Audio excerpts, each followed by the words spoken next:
Quand on entre dans la cathédrale de Chartres, on a d'abord l'impression d'être face à un monument religieux comme les autres. Mais certains détails montrent rapidement que ce lieu cache quelque chose de beaucoup plus complexe. Quelqu'un, auparavant, avait pris la peine de laisser un espace vide dans un vitrail. Quelqu'un d'autre avait pris également la peine de choisir une dalle spéciale, une dalle différente de celle qui constitue le sol de Chartres, plus blanche, taillée en biais, elle a sa place dans le dallage à 5 dimensions. Un dalleur ne fait pas un trou dans un vitrail pour ensoleiller quelques jours par an une pierre. Un verrier non plus ne transforme pas un dallage pour illustrer l'oubli d'une parcelle de verre dans le vitrail qu'il vient de poser. Le seul moment de l'année où le rayon de soleil peut tomber sur la dalle est le solstice d'été, quand le soleil atteint le sommet de sa course vers le nord. L'ordre avait été donné par un astronome. Et cet ordre avait été donné en fonction d'un lieu. La pierre est située dans le prolongement du mur sud de la nef, au milieu du bas-côté du transept, mais pas exactement au centre. Et l'inclinaison de la pierre avait, de toute évidence, été voulue. Le lieu avait été choisi par un géomètre. Autrement dit, il n'y a pas de hasard là-dedans. Quelqu'un a volontairement laissé un espace précis dans le vitrail et quelqu'un d'autre a placé cette pierre exactement à l'endroit où la lumière devait arriver. Pour réussir ça, faut connaître la trajectoire du soleil, l'orientation exacte de la cathédrale, l'inclinaison de la lumière et même le moment précis du solstice. On parle donc ici de bâtisseurs qui maîtrisaient déjà l'astronomie, la géométrie et une science de l'espace très avancée pour leur époque. Et ce n'est qu'un détail parmi mais beaucoup d'autres. Rien ne semble avoir été construit ici au hasard. Et plus étonnant encore, l'art gothique apparaît soudainement comme ça vers les années 1130, comme si ce savoir était arrivé déjà parfaitement maîtrisé. En clair, il est né complet. Quand il arrive, il est déjà à son apogée. Pas d'essai, ni de ratage. Et le plus extraordinaire, c'est qu'il y a soudainement assez de maîtres d'œuvre, d'artisans, de constructeurs pour entreprendre en moins de 100 ans plus de 80 immenses édifices. Et le plus fort dans tout ça, c'est que tout est fait là-dedans pour agir sur l'homme. Tout jusqu'au plus petit détail, jusqu'au labyrinthe que, d'ailleurs, on recouvre de chaises actuellement. Mais qui étaient ces bâtisseurs? C'est quand même une question qu'on se pose ici depuis au moins 6 mois. Et d'où venait leur savoir? Et aussi, mais d'où venait tout cet argent pour financer tout ça? Enfin, pourquoi bâtir l'une des plus belles cathédrales à Chartres? C'est ce que nous allons voir dans ce nouvel épisode. Et d'ailleurs, bienvenue à toi dans ce nouvel épisode de La Passerelle Stellaire. Et je me suis inspirée de ce livre, là, je sais pas si tu vois, de Louis Charpentier. Vraiment génial. Charpentier, c'est signé. Voilà.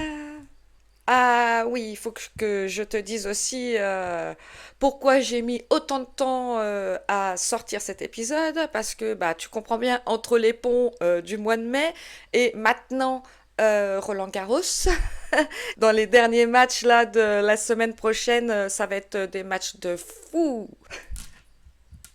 Bon visionnage, bonne écoute et merci d'être là.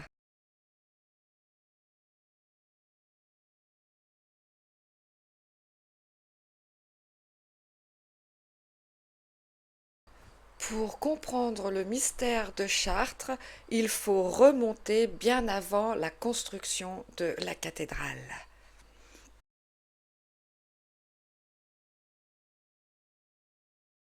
Les anciens affirmaient que la Terre n'était pas inerte mais vivante et qu'elle était traversée par des forces invisibles, de souffle, de courant, euh, d'énergie vivante serpentant dans le sol.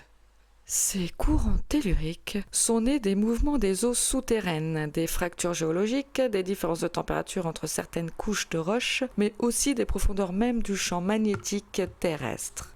Pour les bâtisseurs, ces courants n'étaient pas secondaires. Ils étaient la manifestation même de la vie de la Terre.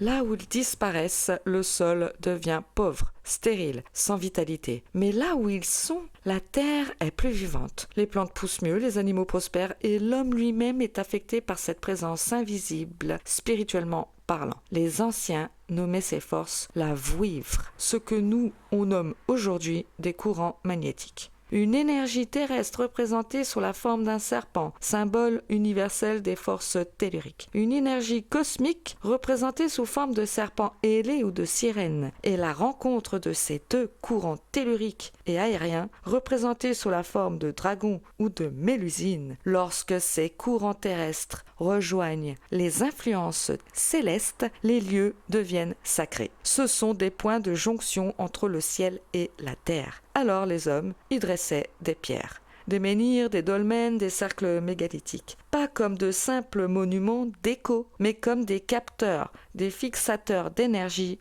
des marqueurs placés sur des zones considérées comme actives. Et parmi les lieux sacrés de l'ancienne Gaule, l'un d'eux avait une réputation très particulière, le pays Carnut, l'actuelle région de Chartres. Et lorsque la cathédrale est construite, elle n'est pas placée là au hasard. Elle est dressée exactement là où, selon les anciens bâtisseurs, souffle l'esprit de la terre. Touchée par l'énergie qui parcourt cette ley line, toute la cathédrale vibre, résonne au son de la musique du monde. Et tel un navire, elle est orientée dans le sens des vagues de ce courant, d'où le 47 degrés de décalage par rapport à l'axe est-ouest, qui symbolise la course du soleil.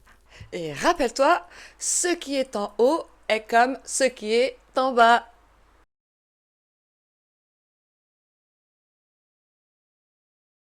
Pour comprendre Chartres, il faut remonter à une époque où l'histoire est légende et où les symboles parlent plus que les chroniques. En ces temps anciens, les Gaulois vénéraient une grande divinité solaire, Bélène, le dieu un et inconnaissable. Son nom est lié au bélier, la constellation dans laquelle le soleil se levait autrefois lors de l'équinoxe de printemps. 2000 ans auparavant, ce même soleil se levait dans le taureau, puis vint l'ère donc du bélier. Puis, 2000 ans plus tard, celle des poissons. Les anciens lisaient le temps dans les étoiles, mais Bélène, qui donna par la suite d'ailleurs des noms comme Bellegarde, et coucou Bellegarde sur Vasserine, ou Blénaud, entre autres, possédait aussi son reflet terrestre et féminin, Bélissama, et toute une région lui était consacrée, la Beauce actuelle. Chartres était donc, bien avant la cathédrale, un immense centre spirituel druidique. Et au cœur de ce sanctuaire se trouvait une pierre sacrée, une pierre gardée. Les traditions parlent même des gardiens de la pierre, les Carnutes. Puis surgit un personnage bien connu, Gargantua. Mais ici, Gargantua n'est pas seulement le géant populaire de Rabelais, il est le souvenir d'être associé aux mégalithes, aux pierres géantes et aux forces de la terre. La pierre, c'est Gar, l'être, c'est Tua ou Tuata. Et celui de la pierre géante devient alors Gargantua, le peuple des pierres géantes. Comme nous avons eu, d'ailleurs, écoute bien ça, les Nantuata, ceux de la rivière du Nant, et le nom en a été conservé à Nantua. Et coucou Nantua, si tu m'écoutes. Autour de Chartres existaient autrefois d'innombrables menhirs et dolmens. Beaucoup ont disparu, mais les noms demeurent. Et sous la cathédrale elle-même, il existe encore un ancien dolmen. Une chambre mégalithique, une chambre dolménique sur laquelle a ensuite été construite la cathédrale. Le lieu abrite aussi un puits extrêmement ancien descendant à plus de 30 mètres sous la crypte. Les druides s'y réunissaient pour leurs rites et leurs dévotions. Le territoire était même appelé autrefois lieu des saints forts ou, autant dire, des initiés. Bon, ce tertre, où se trouve donc la cathédrale, est le lieu d'aboutissement d'un courant tellurique particulier.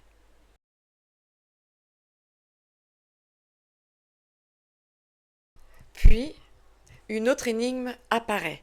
Certaines cathédrales Notre-Dame de France semblent former sur le territoire une figure bien précise, celle de la constellation de la Vierge.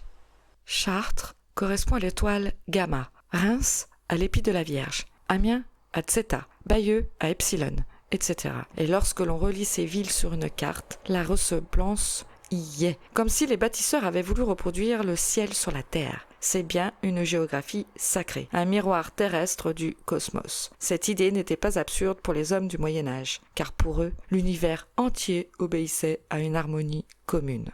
Le ciel et la terre ne sont pas séparés, ils répondent aux mêmes lois. Donc, le lieu était associé à la Vierge Noire, la terre-mère donnant naissance par l'influence du ciel à un rayonnement actif qu'on peut qualifier de divin. À Chartres, il s'agit d'un courant particulièrement sacré, capable d'éveiller l'homme à la vie spirituelle.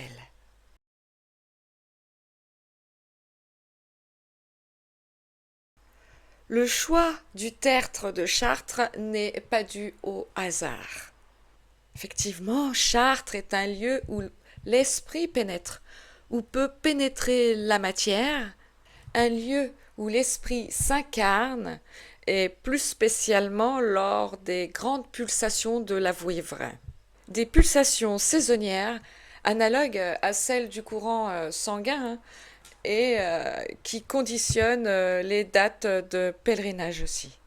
La Terre tourne de l'ouest vers l'est et c'est pourquoi les astres immobiles semblent, par rapport à elle, tourner de l'est vers l'ouest. Soleil et étoiles. La Terre tourne avec son enveloppe d'air, mais il y a autre chose invisible qui ne tourne pas avec elle, qui ne tourne pas en même temps. C'est le milieu dans lequel baignent les mondes, ce que les Grecs appelaient l'éther, ce que les alchimistes nomment le spiritus mundi, ce que nos ancêtres nommaient aussi la vouivre ailée, le grand serpent céleste, à cause d'une certaine analogie de qualité avec les vouivres souterraines. Cet éther, dans lequel nous évoluons, supposé immobile, est animé, par rapport à nous, d'un mouvement contraire au nôtre, c'est-à-dire allant de l'est vers l'ouest. Il s'agit là d'un courant vital, aussi nécessaire à la vie que n'importe quel autre élément, eau ou air, terre ou feu. Il semble avoir une action non négligeable sur l'évolution des choses et des êtres. Ainsi se tenait jusqu'à ces derniers temps le prêtre à l'autel, ainsi devait-il se tenir face à l'Orient, ainsi devaient se tenir les fidèles debout et pieds nus pour conjuguer en eux le courant qui vient du sol à celui qui vient du ciel. Les terres mythiques des morts sont toujours à l'ouest, qu'il s'agisse de la terre des morts égyptiens ou qu'il s'agisse de l'île d'Avalon des Celtes. Voilà pourquoi les églises ont toujours été orientées. Pourquoi alors Chartres se trouve-t-elle dirigée non pas vers l'est, mais vers le nord-est? Il n'existe qu'une explication. C'est le sens du courant tellurique. On vient à Chartres demander quelque chose à la terre, et c'est dans le courant terrestre qu'il faut se baigner, et c'est dans ce courant terrestre qu'il faut se présenter de face.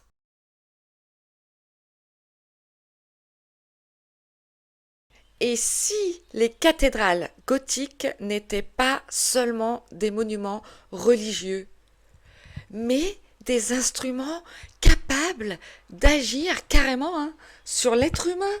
Le procédé le plus simple, et le premier de tous, est évidemment d'aller chercher ces courants à leur source, au sein même de la terre, dans la caverne ou le puits. Quand la caverne fait défaut ou est insuffisante, on crée une caverne artificielle, qui fut, pour les mégalithiques, la chambre dolménique, pour les chrétiens, la crypte. Pour renforcer l'action de ce courant, les mégalithiques eurent recours à un remarquable instrument de pierre, le dolmen. La pierre possède deux qualités remarquables. La première est que, comme la brique artificielle, la pierre est un accumulateur. La pierre se charge des influences telluriques ou cosmiques. La seconde, c'est qu'elle est une matière capable d'entrer en vibration.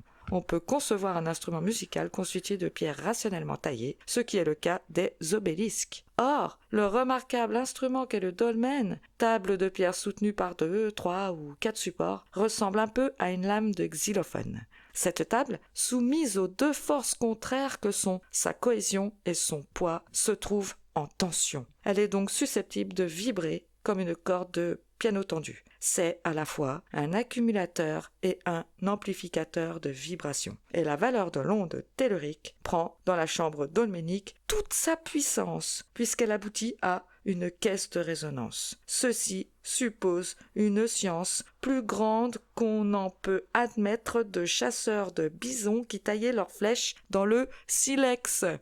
Mais vois-tu, les bâtisseurs ont poussé ce savoir encore beaucoup plus loin. L'ogive, c'est le symbole emblématique du gothique. Il n'est pas seulement un choix esthétique ou technique. Elle a aussi une fonction vibratoire. L'action physique et physiologique de l'ogive sur l'homme est, en effet, extraordinaire. Donc on a compris que la cathédrale ne servait pas uniquement à prier, mais elle devait transformer celui qui y entrait, le faire se redresser, s'élever, le mettre en résonance. La cathédrale devient alors bien plus qu'un simple bâtiment.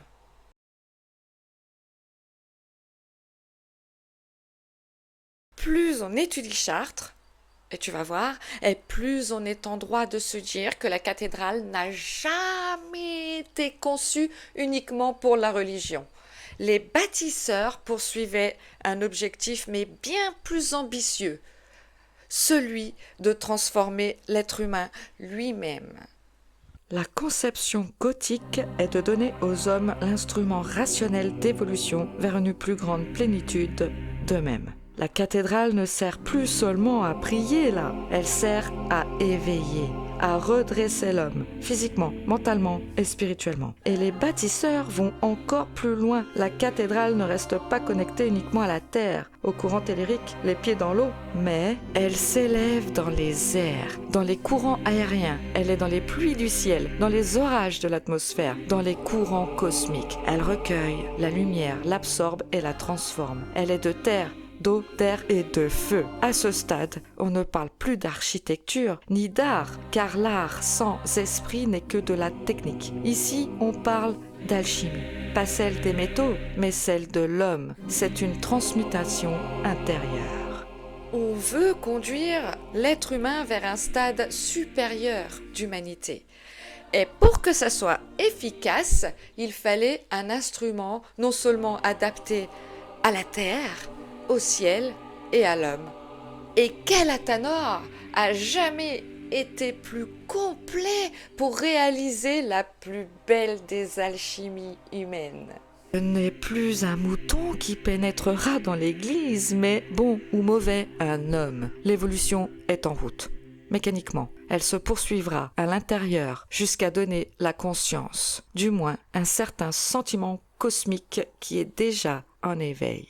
Mais quelle science devait donc être celle de ces hommes, concepteurs, constructeurs, pour parvenir à réaliser et, à cette échelle, de tels instruments d'action? En ces temps soi-disant obscurs, d'où pouvait donc provenir ce savoir?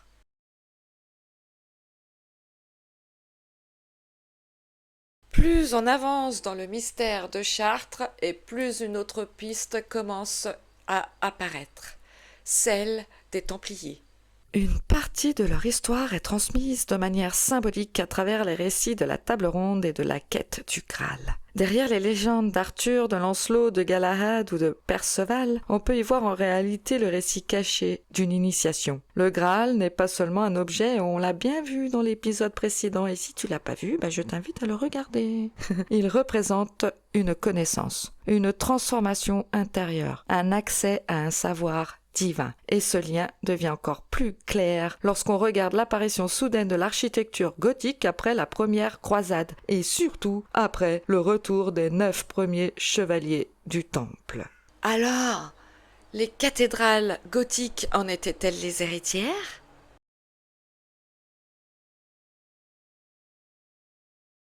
Plus on avance dans l'histoire des Templiers, et plus on est en droit de se demander là encore, mais quelle était réellement la mission des 9 premiers chevaliers du Temple ?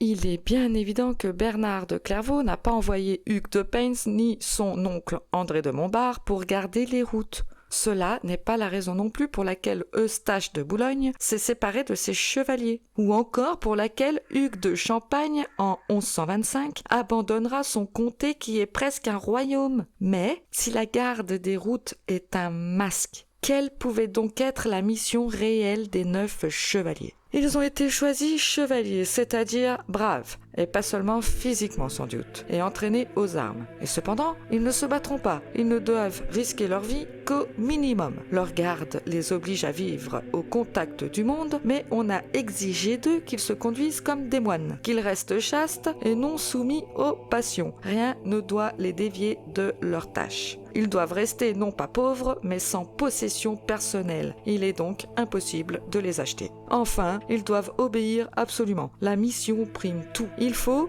pour que des hommes consentent à de tels sacrifices, que la mission soit vraiment haute et grande. L'empressement mis à leur céder l'emplacement du temple de Salomon montre assez que c'est en ce lieu que se trouve la clé de l'énigme. On leur donne vraiment leurs aises à ces pauvres chevaliers, des aises qui excèdent de beaucoup les besoins de garde-voie et communication. Et si ces 9 chevaliers ont voulu demeurer seuls, c'est nécessairement qu'ils ont, non pas sur les routes, mais dans le temple, une activité secrète. Quelle activité ? Il ne peut s'agir que de trouver quelque chose de caché. Et effectivement, ils vont déblayer sous l'emplacement du temple les immenses écuries de Salomon qui étaient certainement obturées avant leur venue car nulle mention n'en est relevée depuis la destruction du temple. Il n'est qu'une seule explication possible. Les 9 chevaliers sont venus là pour découvrir, garder, emporter quelque chose de particulièrement important puisqu'il fallait de chevaliers d'armes, de particulièrement sacrés puisqu'il fallait des hommes qui soient au-dessus des passions humaines, de particulièrement précieux et dangereux puisqu'il fallait garder un secret absolu. Quel objet pouvait être aussi important, aussi sacré, aussi précieux, aussi dangereux? Alors, je t'écoute. Vas-y, je sais que tu le sais. Eh oui, sinon l'arche d'alliance et les pierres de la loi. Dans les textes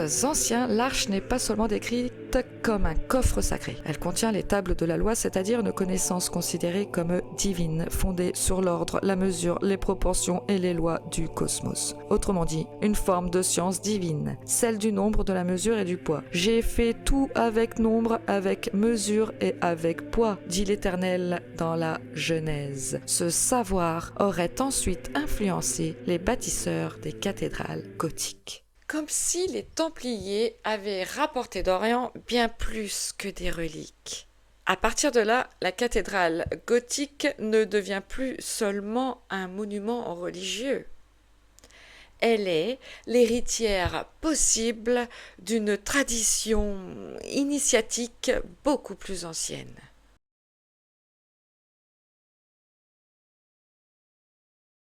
Dans la Bible, elle est décrite comme un coffre sacré contenant les tables de la loi. L'histoire est écrite dans la partie historique de l'Ancien Testament de Moïse jusqu'à Salomon, puis elle disparaît des écrits sauf apocryphes. Sous la conduite de Moïse et sévèrement gardée, l'arche suivit ou précéda le peuple du désert du Sinaï à Orna, au pays de Moab, au pays de Galaad. Après la mort de Moïse, sous la conduite de Josué, elle passa le Jourdain et entra en Palestine où elle suivit les vicissitudes des combats. Elle semble être demeurée à Silo. Au temps de Samuel, les Philistins battirent Israël et l'arche de Dieu fut prise et emportée à Ashdod, dans le temple de Dagon, où elle causa quelques ravages, des accidents hémophiliques par radioactivité, action peut-être provoquée par la manne. D'Ashdod, toujours en la possession des Philistins, elle fut transportée à Gath, puis à Ekron, toujours avec les mêmes effets sur les habitants des lieux. Finalement, effrayés, les Philistins la rendirent aux Israélites qui la transportèrent à Kinjat-Jearim,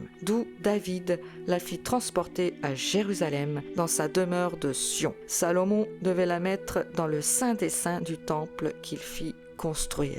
Salomon, nouveau Moïse, composa un nouveau commentaire aux tables de la loi, crypté qui était en même temps son testament d'adepte, le Cantique des Cantiques. Le premier vers affirme et dénomme le contenu hermétique. Il dit « Je suis noire mais je suis belle, fille de Jérusalem ». L'alchimie et l'architecture sacrée paraissent inséparables. Grâce à Hiram-Abi, le Phénicien capable d'utiliser la vieille mesure, le temple fut construit. La tradition initiatique de la magie manuelle des constructeurs venait sans doute aux Phéniciens des constructeurs de temples égyptiens. Ce sont eux probablement qui la transmirent aux Grecs et par ceci la tradition parvint à notre Occident médiéval.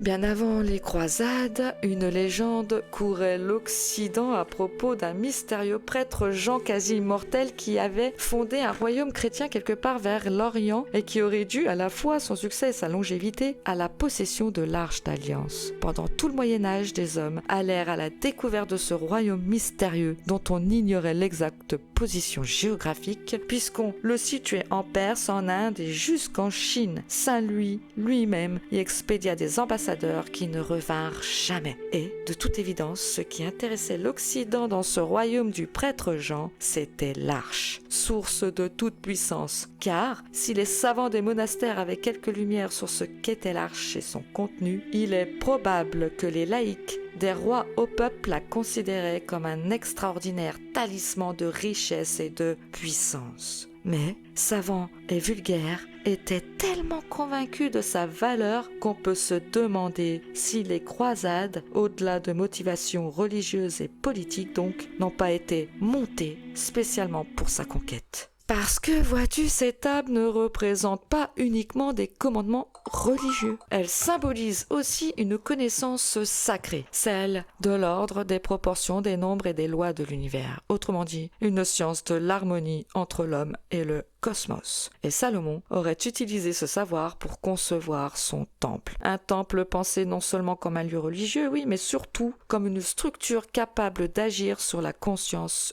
humaine, dans lequel chaque élément a une fonction bien précise. Et si les bâtisseurs du Moyen-Âge auraient hérité d'une partie de cette tradition, les cathédrales seraient alors les descendantes du temple de Salomon, des édifices conçus comme de véritables instruments spirituels.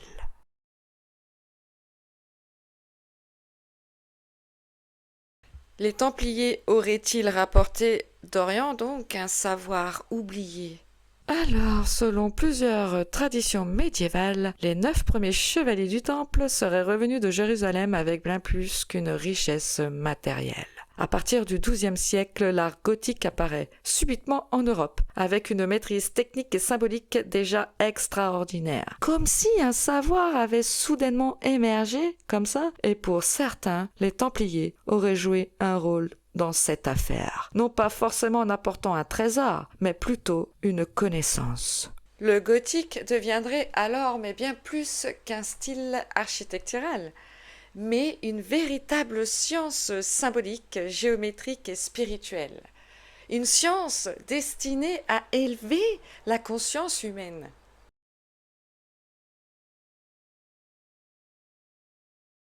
Mais comment de tels monuments ont-ils pu être construits aussi rapidement et avec autant de moyens?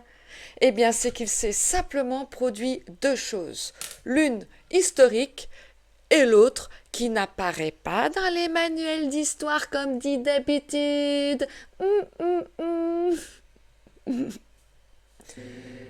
Et là-dedans, les Templiers auraient-ils donc joué un rôle important dans cette puissance financière? En quelques décennies, l'ordre du Temple était devenu extrêmement riche en terres, en dons, bénéfices, crédits, entrepôts, circulation d'argent, système de prêts. Les Templiers avaient mis en place une organisation économique très avancée pour leur époque. D'ailleurs, on dit qu'ils étaient comme un État dans l'État. Grâce à ce réseau, l'argent circulait plus vite et plus efficacement à travers l'Europe. Et une partie de cette richesse aurait alors servi au financement des grandes cathédrales.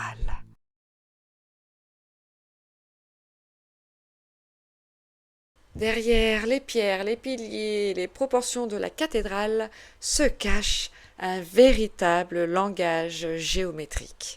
Tout part d'un point central, le tertre, considéré comme le cœur sacré du monument. C'est à partir de ce centre que les bâtisseurs ont développé toute la structure de la cathédrale selon des formes précises. Le rectangle, le carré et le cercle. 3 figures reliées entre elles par les mêmes rapports d'harmonie. Et au centre de cet ensemble apparaît une figure beaucoup plus mystérieuse, l'étoile à 7 branches. Pour le maître d'œuvre, tout commence par la construction de l'étoile. Ensuite, il développe. À partir de là, la cathédrale donne presque l'impression d'avoir poussé comme un organisme vivant.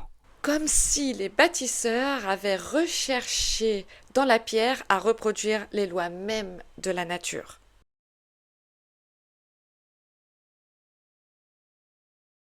La cathédrale n'est pas composée que d'une seule architecture, mais de deux, l'une faite de pierre et l'autre faite de vide.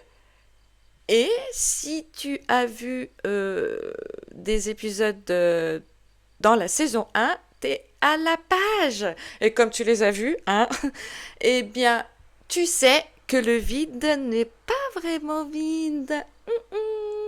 Les bâtisseurs ont travaillé autant avec les espaces qu'avec les murs, et au cœur de cette construction se trouve une mesure particulière, la coudée de Chartres, une unité de 0,738 mètres que l'on retrouve également dans d'autres cathédrales comme Reims ou Amiens. Alors, les constructeurs médiévaux possédaient-ils une mesure commune héritée d'un savoir ancien? Puis reviennent les 3 figures évoquées tout à l'heure. La table ronde, la table carrée, la table rectangulaire, celle de la Seine, si tu veux. Et selon la tradition, ces 3 tables portent le Graal. Toutes 3 partagent les mêmes proportions divines. Le nombre 21 apparaît alors comme une clé symbolique. Eh oui, les architectes avaient une idée bien particulière de leur travail. Leur construction ne pouvait être animée que si celui qui la construisait s'impliquait personnellement. C'est pourquoi ils utilisaient une unité de mesure propre à chaque bâtisseur, la coudée. Celle-ci est la distance entre le creux de la main et le coude propre à chaque individu. Elle est, en quelque sorte, la signature de l'architecte. En plus de la coudée, il est utilisé dans ce lieu un autre nombre particulier, le nombre d'or de 1,618.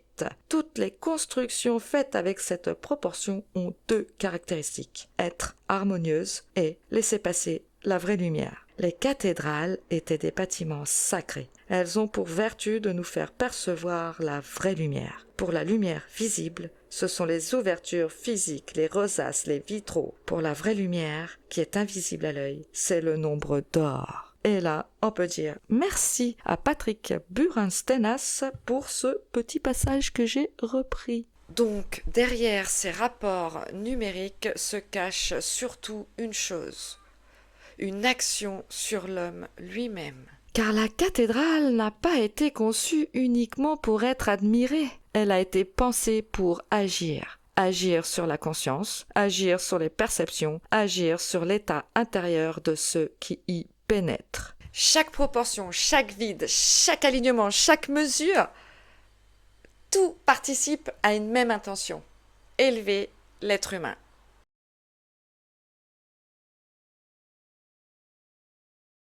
La cathédrale est conçue selon des rapports musicaux.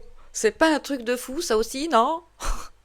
On peut associer certaines dimensions du monument aux intervalles de la gamme. Seconde, tierce, quarte, quinte, sixe, septième, octave, comme si les proportions de la cathédrale répondaient aux mêmes lois que celles de la musique. Les longueurs deviennent alors des sons figés dans la pierre. L'architecture n'est plus seulement visuelle, elle est vibratoire. Les bâtisseurs médiévaux connaissaient l'idée ancienne de l'harmonie du monde. Un univers construit selon des rapports numériques identiques dans la musique, les mathématiques, les mouvements célestes et les formes sacrées. Ainsi, l'homme lui-même est intégré à cette harmonie. En traversant la cathédrale, il entre, inconsciemment peut-être, dans un espace conçu selon des proportions capables d'agir sur lui. Chartres devient alors un instrument, une structure vibratoire, une architecture initiatique. Comme si la cathédrale avait été pensée pour accorder intérieurement l'être humain à la manière d'un instrument de musique.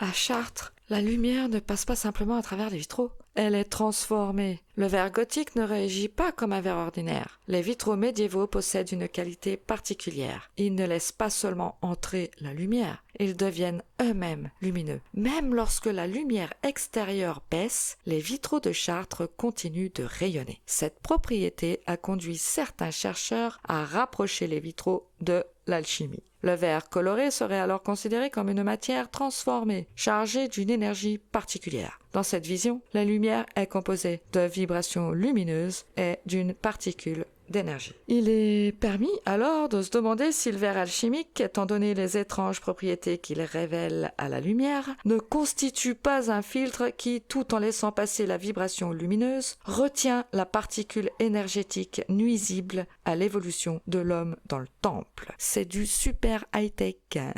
Les couleurs des vitraux ne sont donc pas choisies uniquement pour leur beauté.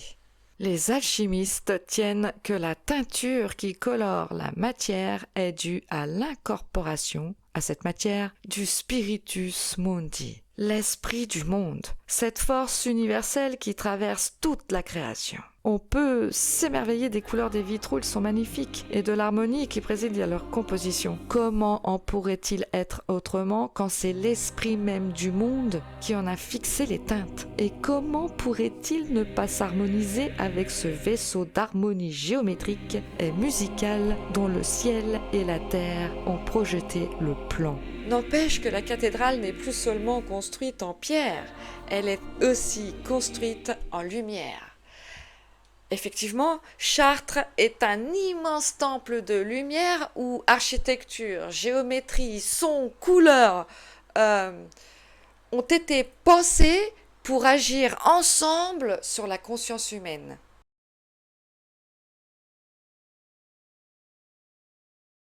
La cathédrale de Chartres n'est pas seulement un monument religieux ou artistique, elle a été conçue comme un véritable instrument, un lieu capable d'agir directement sur l'être humain. L'objectif n'est donc pas uniquement esthétique, mais aussi spirituel, énergétique et initiatique. La cathédrale est pensée comme un passage entre deux mondes.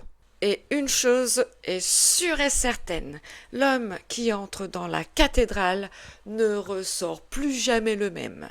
Le labyrinthe de Chartres prend alors une importance centrale, car il est l'endroit de la cathédrale où on ressent le plus les effets. Il ne s'agit donc pas simplement d'un décor symbolique posé là pour faire joli. Il est impossible de s'y égarer car il n'existe qu'un chemin et il mène au centre. Ce chemin devait être parcouru sur un rythme selon un rituel. Nous sommes ici dans un lieu qui a été choisi pour l'utilisation humaine d'un courant tellurique qui affleure et qui doit avoir d'extrêmes analogies avec les courants magnétiques. Or, c'est un résultat bien connu des courants magnétiques que tout corps en mouvement dans les champs de ces courants acquiert des propriétés particulières. C'est même la façon dont on fabrique l'électricité en faisant tourner un rotor dans un champ magnétique, naturel ou artificiel. On sait aussi que le corps humain, plongé dans ces champs par exemple dans les spires d'un solénoïde parcouru par un courant électrique et ainsi plongé au sein d'un courant magnétique violent, en subit une influence qui agit profondément sur son corps. Fièvre provoquée par exemple. Le fer doux si aimante. Faire tourner un homme dans un champ de façon déterminée, ce sera provoquer dans cet homme des actions déterminées. Évidemment, fallait-il le faire sans chaussures pour que les pieds soient en contact direct avec cette pierre, accumulateur des vertus du courant. Ôte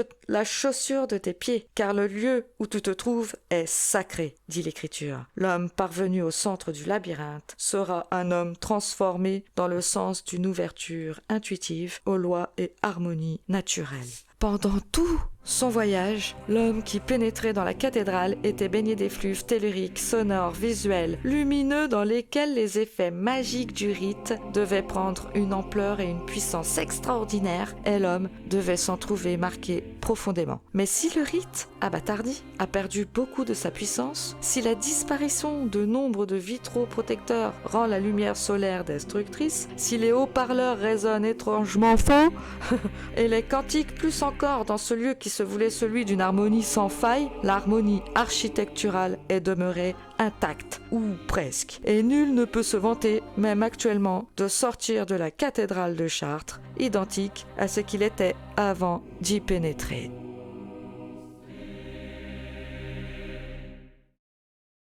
Chartres ne fonctionnerait pas sur un seul niveau, mais sur 3 plans différents. Le premier plan est le plus matériel. C'est celui des surfaces des dimensions visibles de l'architecture concrète. Le second est celui du vide, un plan invisible lié au volume, aux lignes, aux sons, aux couleurs et aux harmonies du monument. La cathédrale est une structure organisée autour de résonances précises. Enfin, le troisième plan concerne le vivant lui-même, le mouvement, le temps, la conscience et l'évolution intérieure de l'être humain. L'homme traversant la cathédrale passe progressivement de la matière au vide, puis à une forme de compréhension globale. C'est une science sacrée commune à plusieurs civilisations anciennes. On retrouve les mêmes proportions et les mêmes principes dans les pyramides d'Égypte, dans le temple de Salomon, dans des dolmens et dans les cathédrales gothiques. Il peut paraître étonnant comme ça que des correspondances puissent exister entre Khéops et Chartres, par exemple. Entre deux monuments tellement différents, deux formes de civilisation tellement éloignées dans l'espace et le temps, mais en vrai, ça n'est étonnant qu'en apparence. La science traditionnelle est une science, avec tout ce que ce terme peut contenir, plus complète sans doute que la science actuelle qui, par microscope ou par télescope, ne voit toujours l'univers que par l'extérieur, ne possédant pas l'intus lectio, la possibilité de lire dedans. N'est-ce pas là l'étymologie de l'intelligence ? Et c'est parce que science, génératrice de pouvoir, qu'elle a été conservée secrète, cachée, occultée. Occultée parce que dangereuse, comme toute science pour qui l'utilise sans conscience, ou je dirais aussi, si certains se la sont appropriés, ils ont détourné en fait les énergies des monuments. Voilà. Ces monuments ne sont pas copiés les uns sur les autres. Ils sont simplement construits à partir d'une même connaissance fondamentale. Et ces correspondances sont la preuve d'une clé commune reliant ces monuments. Une clé fondée sur l'harmonie, les proportions, les rythmes et les lois naturelles. Bon, le livre est ouvert et les hommes sont libres après tout. Libres d'ignorer ces signes et de rester aveugles, ou libres de tenter de les comprendre et d'évoluer, avant que le temple ne s'écroule et que le livre ne se referme. Voilà, cet épisode est terminé. Je te remercie d'avoir été là et je te dis à très vite pour le prochain épisode qui portera soit sur les monuments de Paris, et ce sera le dernier de cette saison 2 en géographie sacrée, ou bien je passerai directement à la saison 3 qui est censée être la cryptozoologie, mais c'est pas sûr. On verra bien. Bye bye!